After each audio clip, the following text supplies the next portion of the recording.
Hi, welcome to Do It Yourself channel. Today I will show you how to change a SIM card name in your Samsung Galaxy S22 Ultra. First, we need to go to our settings menu. Then we have connections and SIM manager here. So tap it once. We are looking for a SIM manager. Tap it once again, and here we have our two slots for our dual SIM phone. To change a name for the SIM card, as in default it's SIM 1, tap it once, and here we can change our name.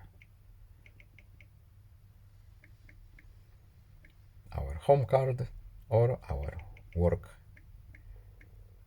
card. Done. Name of our SIM card is now changed. That's all. I hope this video was helpful to you. Please leave a like and subscribe. Have a nice day and see you in the next video. Goodbye.